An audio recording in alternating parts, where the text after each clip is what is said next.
Okay, I am Mark Adrian Padra. So, ang discuss po natin is yung subject na business finance, and we will discuss the role of each position identified. We have shareholder, board of directors, BP for BP for marketing, BP for production, BP for administration. So let's start with shareholder. Shareholder elect the board of directors. Each share held is equal to one voting right. Since the board of directors is elected by the shareholder, then their, their responsibility is to carry out the objectives of the shareholder. Otherwise, they would not have been elected in that position. The next one is the Board of Directors. Board of Directors is the highest policy-making body in a corporation. The board's primary responsibility is to ensure that the corporation is operating to serve the best interest of the stockholders. So I will discuss the responsibilities of board of directors. The number one is the setting policies on investment, capital structure, and dividend policies. The second is the approving a company's strategies, goals, and budget. The third one is the appointing and removing members of the time management, including the president.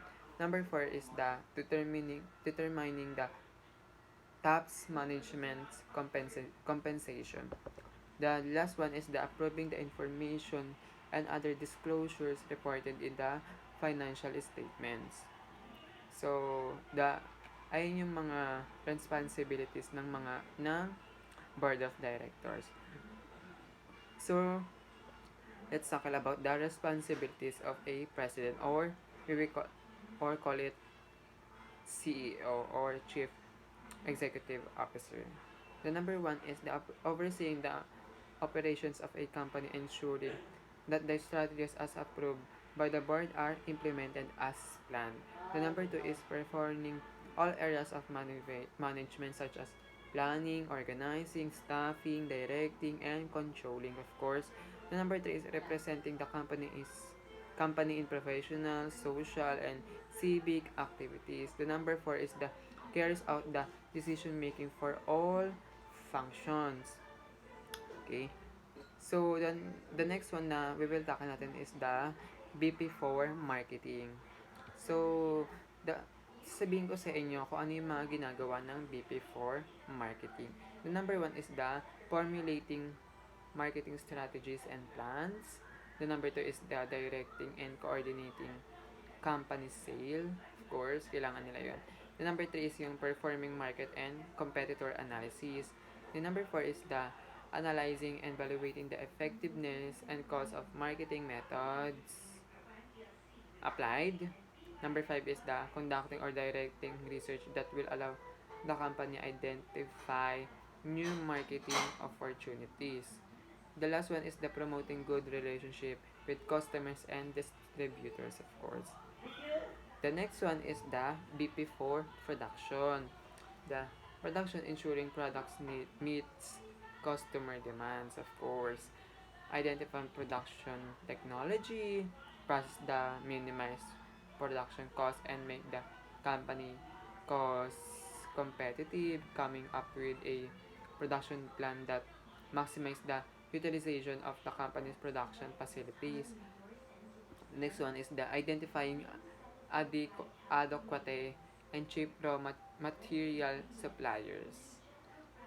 The next one is the BP4 administration.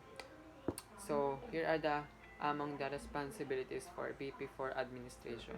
The number one is the coordinating the function of administration, finance, and marketing departments. Number two is the assisting other departments in hiring employees, of course. Hawak nila yan. The number three is yung providing assistance in payroll preparation, payment of vendors, and collection of receivables. The number four is the determine the location and the maximum amount of office space needed by the company. The number 5 is the identifying means, process, or system that will minimize the operating cost of the company. So, tapos na po yan. And the next one is the functions of a financial manager. Lesson 2 na po tayo na i-discuss.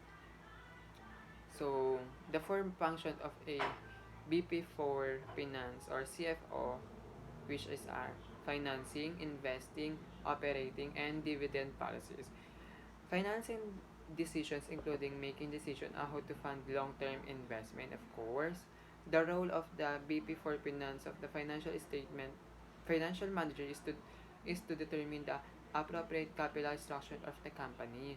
Capital structures refers to how much of your total asset is financed by the debt and how much is financed by equity. To illustrate, show, draw the picture. And the next one is the short-term investment. Decisions are needed when the company is in an excess cash position. To plan for this, the financial manager should be able to make use of financial planning, tools such as budgeting and forecasting.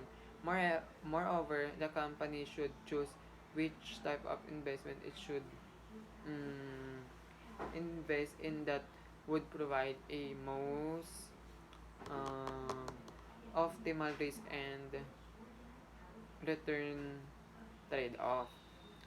The next one is the long-term investment. Should be supported by a capital budgeting analysis which is among the responsibilities of a finance manager. Capital budgeting analysis is a tool to assess whether the investments will be profitable in the long run. So, the number 3, we will let's focus to let's move on.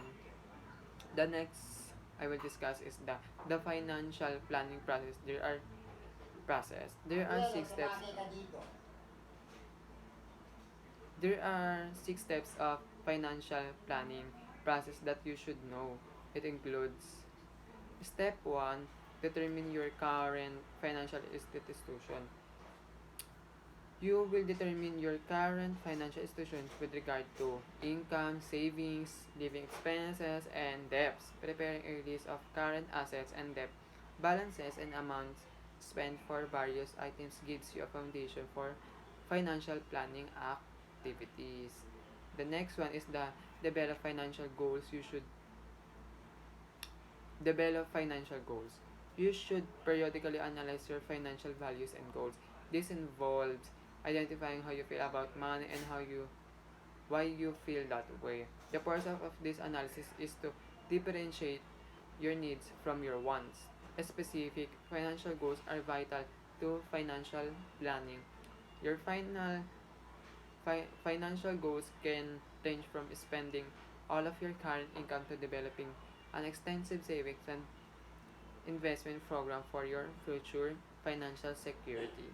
The next one is the identify alternative uh, course of action. Developing alternative is crucial for making good decisions. Although many factors will influence the available alternatives,